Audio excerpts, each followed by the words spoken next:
Olá, bom dia para você nesta quinta-feira, 24 de fevereiro. Seja muito bem-vindo ao Jornal Toda Hora. Agora são 8 horas e 31 minutos no horário de Brasília. Nesta edição vamos falar sobre a invasão da Rússia à Ucrânia e seus desdobramentos. Barril de petróleo supera os $100 pela primeira vez em 7 anos. E cerca de 20 jogadores brasileiros estão presos em um hotel localizado na cidade de Kiev, na Ucrânia. Após dias de escalada de tensão e ameaças, a Rússia de Vladimir Putin atacou a Ucrânia nas primeiras horas desta quinta-feira. A Rússia deu início a uma operação militar contra a Ucrânia em um desafio aos pedidos mundiais para evitar uma guerra. O presidente russo Vladimir Putin fez um anúncio pouco antes das 6 horas da manhã locais, em uma mensagem televisionada em que assegurou que não era uma operação de ocupação, mas sim de desmilitarização da Ucrânia. Qualquer um que tente interferir conosco e mais ainda criar ameaça para o nosso país, nosso povo, deve saber que a resposta da Rússia vai ser imediata e levará a consequências que nunca experimentou antes. A mensagem de Putin veio horas depois que o Kremlin assegurou ter recebido uma petição de ajuda dos separatistas pró-russos para combater o exército ucraniano. Pouco depois, sirenes de aviso de bombardeios foram ativadas em diversas regiões do país, inclusive na capital Kiev. O governo ucraniano denunciou que a Rússia tinha iniciado uma invasão em larga escala e confirmou que várias cidades pacíficas estavam sob ataque. O presidente garantiu que o exército faria o possível para proteger o país.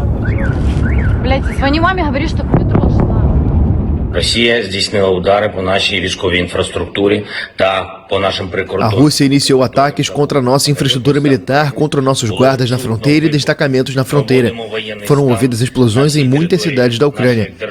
Estamos impondo lei marcial em todas as regiões do nosso estado. Há pouco, tive uma conversa telefônica com o presidente Biden. Os Estados Unidos já começaram a se preparar para o apoio internacional. Precisamos que estejam tranquilos hoje e, se possível, fiquem em casa. Nas primeiras horas do conflito, a Rússia afirmou que tinha destruído as bases aéreas e a defesa antiaérea da Ucrânia com armas de alta precisão. Líderes da União Europeia e da OTAN condenaram o conflito e fizeram chamados pela paz, assim como a ONU, e garantiram que vão cobrar o Kremlin pela agressão considerada injustificada. Desde 2014, Kiev luta contra grupos separatistas pró-Rússia no leste do país, um conflito que já deixou 14 mil mortos. Informações recentes do Comando Militar da Ucrânia anunciaram que o país vive uma segunda onda de ataques. Segundo a agência de notícias Reuters, uma série de explosões foram ouvidas em Kiev às 12 horas local, por volta das 7 horas aqui no horário de Brasília. Um dirigente do Ministério do Interior da Ucrânia disse que centros de comando em diversas cidades, inclusive Kiev, foram alvos de ataques por mísseis. O exército ucraniano informou que pelo menos 5 militares morreram em suas fileiras, mas também disse ter matado quase 50 ocupantes russos, além de destruírem 4 tanques russos em uma estrada perto da cidade de Kharkiv, no leste do país, e que derrubaram 6 aeronaves russas também no leste do país. Durante a madrugada, o barulho temido há vários dias acordou a capital ucraniana em pânico. Às 4h30, explosões rasgaram o céu de Kiev pela primeira vez desde a Segunda Guerra Mundial. As avenidas começaram a registrar trânsito intenso, enquanto famílias inteiras tentavam deixar a cidade e seguir para a região oeste ou para áreas rurais longe da fronteira com a Rússia. A frente leste é a região com bombardeios mais intensos, mas nenhuma região da Ucrânia parece estar a salvo. No Twitter, o Ministério das Relações Exteriores ucraniano informou que as tropas russas estão atacando cidades pacíficas do país e não apenas as regiões separatistas. Ao amanhecer, as primeiras sirenes de alerta tocaram por vários minutos nos alto-falantes da capital. Em um novo balanço oficial, a Ucrânia informou sobre mortes em suas fileiras, mas o exército ucraniano também afirma ter matado na região de Lugansk, nas primeiras horas da invasão, dezenas de ocupantes russos. O termo é usado para se referir aos soldados russos e também aos combatentes separatistas pró-russos do leste do país. Já há imagens de casas bombardeadas, moradores em desespero e informações sobre mortes ainda não confirmadas oficialmente. E para falar sobre esse assunto e entender melhor sobre essa grande crise geopolítica, a gente conversa agora com o professor em Relações Internacionais, Bernardo Val. Senhor Bernardo, seja muito bem-vindo ao Jornal Toda Hora, mais uma vez, não é? Olá, Daniela, bom dia. Obrigado pelo convite. Eu que agradeço a sua disponibilidade. A gente chegou a conversar, há uns 2 dias atrás, e o senhor tinha uma outra visão sobre essa questão Rússia e Ucrânia, acreditava que a invasão não iria acontecer ou não seria dessa forma. Você consegue explicar para a gente quais são os possíveis desdobramentos dessa investida militar russa? Exatamente, Daniela. O Vladimir Putin, ele seguiu bem os ensinamentos do pensador oriental Sun Tzu no livro A Arte da Guerra, quando ele diz que toda guerra é baseada na dissimulação. O Putin soube esconder toda a sua manobra e, na minha última entrevista, eu acreditei que ele fosse mover tropas em uma missão de paz, mas, na verdade, isso estava escondendo essa grande ofensiva militar que aconteceu hoje. É uma espécie de tsunami russo que está agora varrendo a Ucrânia. E os desdobramentos disso são agora uma Ucrânia numa situação de guerra. Os países ocidentais reagindo através de sanções econômicas, e a gente precisa ver qual que vai ser o nível dessas sanções econômicas, até que ponto essas sanções elas vão chegar, e se elas vão chegar no nível do sistema SWIFT, que é o sistema bancário internacional, que a Rússia poderia ser cortada desse sistema, o que a prejudicaria economicamente, que seria talvez a grande retaliação, mas ao mesmo tempo o próprio Ocidente, ao cortar a Rússia desse sistema, ele poderia sair prejudicado. A OTAN, ela já moveu as tropas para a sua fronteira leste, para os países que fazem fronteira com a Ucrânia, para resguardar a sua posição diante dessa invasão russa da Ucrânia. O próprio presidente ucraniano, Volodymyr Zelensky, já se pronunciou dizendo sobre o potencial dessa invasão transbordar desse cenário ucraniano e chegar ao ponto de um conflito envolvendo toda a Europa, e alguns analistas falam de um conflito mundial. Devemos lembrar que a Rússia, ela possui, se não o primeiro, talvez o segundo, atrás dos Estados Unidos, arsenal de armas nucleares. Eu acredito que a gente não vai chegar a esse nível de uma guerra mundial, mas é importante a gente debater esses cenários. Eu gostaria que o senhor falasse mais especificamente sobre o posicionamento da China. Até então a gente acreditava que ela adotaria uma postura mais pró-Rússia, mas ultimamente ela tem ficado um pouco em cima do muro. Queria que o senhor comentasse sobre isso. É interessante a gente observar a posição da China pelo seguinte: houve Jogos de Inverno Pequim 2022 e o presidente Vladimir Putin esteve na abertura desses Jogos e houve uma declaração conjunta Rússia-China contrária à expansão da OTAN. Nesse momento, apresentou-se um alinhamento Rússia-China. Posteriormente, o Ministério das Relações Exteriores chinês defendeu uma postura de paz na Ucrânia, ou seja, a China ela apresentou posições tanto pró-Rússia, mas ao mesmo tempo pró a resolução pacífica dos conflitos. Simultaneamente, a China também já se manifestou contrária às resoluções, as sanções, melhor dizendo, unilaterais do Ocidente sobre a Rússia. A China, ela tem os seus próprios interesses nessa situação. A China, ela é comercialmente menos dependente da Rússia do que a Rússia é dependente da China. A China, ela é um ator economicamente muito mais forte do que a Rússia. E ela também, a China, está observando como os Estados Unidos estão se comportando nessa crise. Esse século XXI estava sendo visto por alguns analistas como um século de disputa estratégica entre Estados Unidos e China. Então, para a China, é interessante essa situação dos Estados Unidos se desgastarem com a Rússia no contexto da guerra da Ucrânia. Então, de certa forma, eu vou precisar a China interromper ganha com isso. O senhor rapidamente, porque a gente não tem mais muito tempo, mas eu gostaria de fazer uma última pergunta, que o senhor falasse brevemente sobre a relação do Brasil em toda essa história. O senhor acha que o Brasil vai ser pressionado a ter uma posição um pouco mais pontual? O Brasil, ele está demonstrando posições talvez um pouco ambíguas.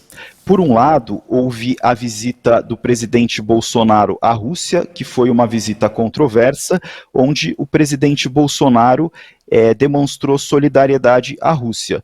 Por outro lado, o Brasil, seguindo a posição do Itamaraty na situação de membro não permanente no Conselho de Segurança da ONU, defendeu a posição tradicional do Itamaraty, da diplomacia brasileira, de resolução pacífica do conflito, da diplomacia e do multilateralismo. O Brasil, ele provavelmente vai continuar seguindo essa linha, mas a gente precisa atentar para essas duas posições, a do presidente e a do Itamaraty. Perfeito, professor. Mais uma vez, muito obrigada pela sua participação aqui no Jornal Toda Hora. Infelizmente, a gente não tem mais tempo. Tudo bem, muito obrigado. Obrigada, até mais. E o presidente da Ucrânia, Volodymyr Zelensky, disse que o exército ucraniano está respondendo aos ataques da Rússia no sul e no norte do país. E já há perdas entre os russos. Ele falou que a Ucrânia não vai entregar a sua liberdade e seu direito de viver em sua própria terra. Segundo o presidente, a Rússia atacou a Ucrânia do mesmo jeito que a Alemanha fez no início da Guerra Fria. O presidente afirmou também que a Ucrânia cortou laços diplomáticos com a Rússia. Ele pediu protestos de cidadãos russos contra a guerra. E cerca de 20 jogadores brasileiros estão presos em um hotel localizado na cidade de Kiev, na Ucrânia. Eles pedem ajuda à embaixada brasileira para deixar o país após o anúncio da invasão das tropas militares russas no início desta madrugada. Fala galera, aqui estamos todos reunidos aqui, jogadores do Dinamo, do Shakhtar, com as nossas famílias, e a gente está hospedado aqui no hotel devido a toda a situação. A gente está aqui pedindo ajuda de vocês para promover esse vídeo devido à falta de combustível que existe na cidade, fronteira fechada, espaço aéreo fechado, então a gente não tem como a gente sair. A gente pede muito apoio ao governo do Brasil que possa nos ajudar. Eu espero que vocês possam nos ajudar a promover esse vídeo e alcançar o máximo de pessoas possível. E a gente vai para o intervalo e no próximo bloco você acompanha os números da pandemia aqui no Brasil e mais atualizações sobre os ataques da Rússia contra a Ucrânia. Nós voltamos já.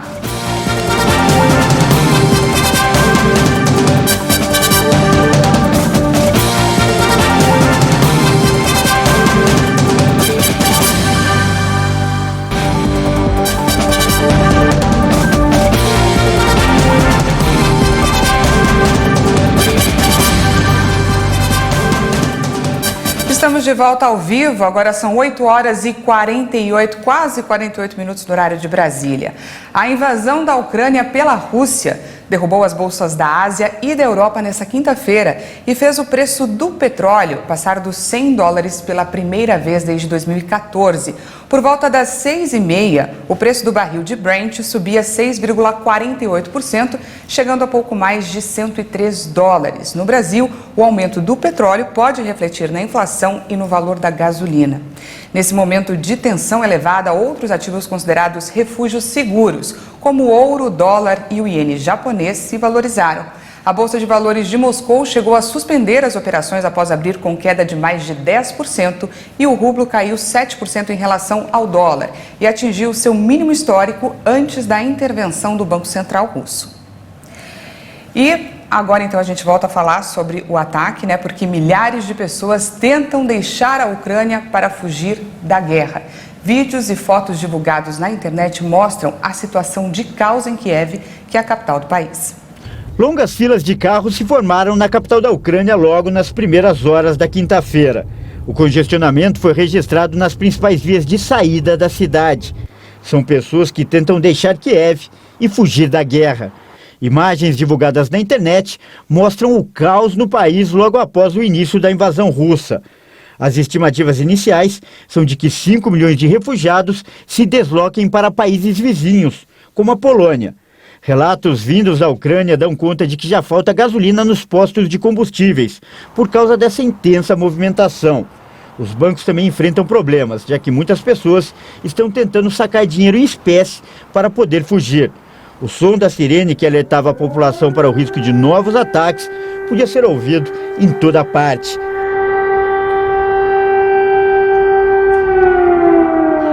As estações de metrô viraram abrigos improvisados contra os ataques.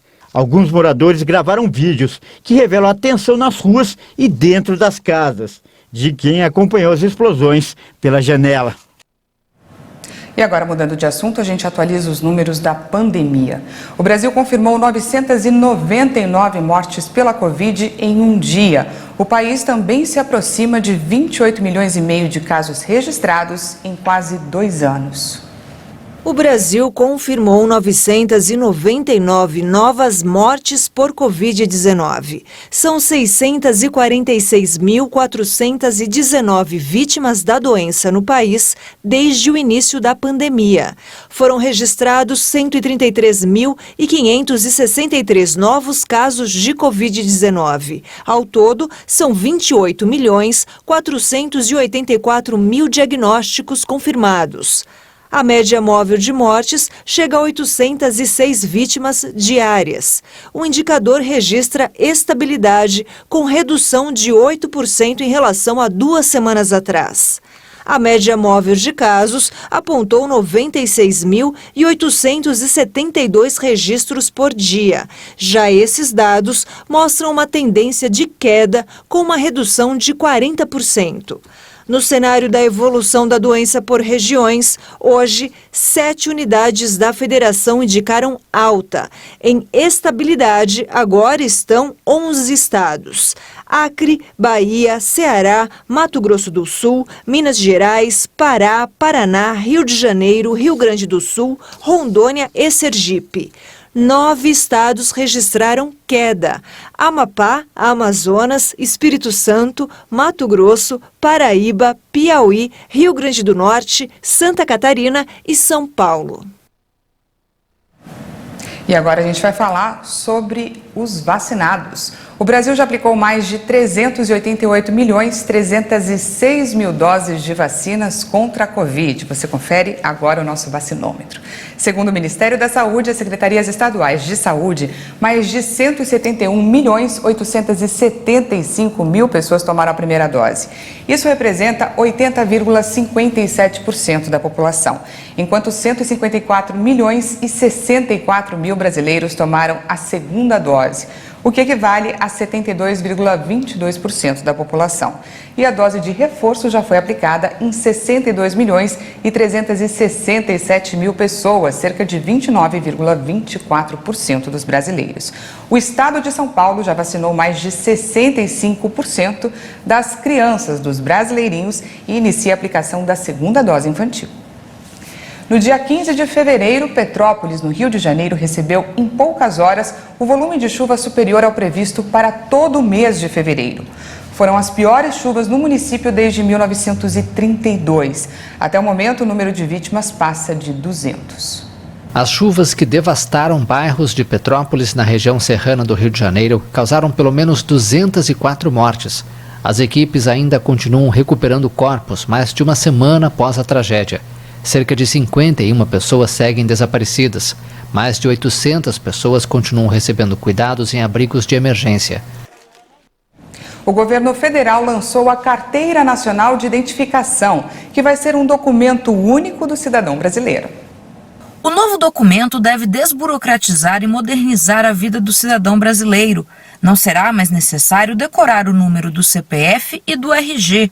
A nova carteira terá o mesmo número do CPF e será única no país. Atualmente, a pessoa pode ter até 27 números de RG, um para cada unidade da federação. O novo modelo também poderá ser utilizado como documento para viagem, pois vai incluir o mesmo código de padrão internacional utilizado no passaporte. A emissão do documento segue sob a responsabilidade das Secretarias de Segurança Pública de cada estado, mas o modelo será único em todo o país. A carteira de identidade será validada digitalmente e o cidadão vai poder acessar o documento através do aplicativo gov.br. Além disso, o documento deve gerar mais segurança, pois contará com um QR Code acessado inclusive offline. O decreto presidencial que cria a Carteira Nacional de Identificação foi assinado nesta quarta-feira em cerimônia no Palácio do Planalto e revoga outros textos, além de regulamentar 2 leis. O texto entra em vigor a partir do dia 1º de março. Os RGs atualmente registrados terão validade por mais 10 anos para as pessoas de até 60 anos e por tempo indeterminado para os idosos. Muitos brasileiros já vivem a expectativa de receber um dinheirinho extra com uma nova rodada de saques do FGTS. A medida em estudo pelo governo deverá ser anunciada daqui a 2 semanas e as projeções iniciais indicam que 40 milhões de pessoas poderão ser beneficiadas com mais de 20 bilhões de reais. E nas ruas já tem gente até fazendo planos para gastar esse dinheiro extra. Você gastaria em quê? Gastaria com o quê? Olha, um macarrão, arroz, né? Coisas básicas. Então viria em boa hora. Sim, pagar dívida. É isso, acho que a maioria da população é comer e pagar dívida. A possibilidade de uma nova rodada de saques do Fundo de Garantia do Tempo de Serviço já mexe com os brasileiros. A medida está sendo avaliada pelo governo federal, como revelou o ministro da Economia, Paulo Guedes, nessa semana. Podemos mobilizar recursos do FGTS também, porque são fundos privados, são pessoas que têm recursos lá, estão passando dificuldade. Às vezes o cara está devendo dinheiro no banco e está credor no fundo, no FGTS. Por que ele não pode sacar essa conta e liquidar a dívida dele do outro lado? E um dos principais motivos alegado pelo governo para adotar a medida é o alto grau de endividamento do brasileiro. De acordo com dados recentes do Banco Central, quase metade, 49,4% da renda que as famílias receberam nos últimos 12 meses foi para pagar dívidas. Especialistas ouvidos pela reportagem do Hit Notícias acreditam que a medida chega em um momento necessário. Mas sobre a necessidade dela, com certeza é um momento propício. Nós vivemos um momento de muita instabilidade econômica e, sobretudo, de muita queda de poder aquisitivo por conta de inflação, por exemplo. E, particularmente, hoje eu acho que, por conta da crise, por conta da pandemia que nós estamos atravessando, fazer essa liberação ajudaria muito, principalmente essas pessoas que podem ter acesso a esses recursos. O valor que cada brasileiro poderá sacar ainda está em estudo, mas deve ficar entre R$500 e R$1.000. Com essa base de cálculo, o total a ser liberado deve ultrapassar 20 bilhões de reais. E ao todo, mais de 40 milhões de brasileiros devem ser beneficiados. E um outro levantamento feito por uma fintech do ramo financeiro mostra que 57%, ou seja, mais da metade dos brasileiros, estão com dificuldade para pagar contas básicas, como por exemplo transporte, alimentação e moradia. Por isso, a maior parte desses recursos deve ser para esse tipo de despesa. Um fôlego para as famílias e para a economia do país como um todo. Mas para dar um exemplo assim, né? Quando o dinheiro é gasto efetivamente no mercado, né, as pessoas compram coisas, ele se multiplica entre 1,3 e 1,8 vezes. Estamos falando de um dos grandes elementos que contribuem para o PIB, que é o consumo. A gente deve lembrar que basicamente nós temos aí 3 grandes vertentes aqui no nosso mercado doméstico, né, que é o consumo das famílias, o investimento das empresas e o gasto do governo. Sim, mas a necessidade é de quem precisa comer, né? Quem precisa comer, quanto mais rápido, melhor. E está difícil das pessoas se alimentarem. Então, quanto mais rápido, melhor para essas pessoas que têm a urgência de se alimentar. E boleto também não espera, né? O boleto não espera, mas a barriga dói primeiro, né? Essa edição fica por aqui. Muito obrigada pela sua companhia. A gente continua aqui a trazer ao longo da nossa programação mais atualizações sobre a crise no leste europeu, sobre essa situação entre a Rússia e a Ucrânia e os seus desdobramentos. Às 10 horas da manhã eu volto com mais informações. Até lá!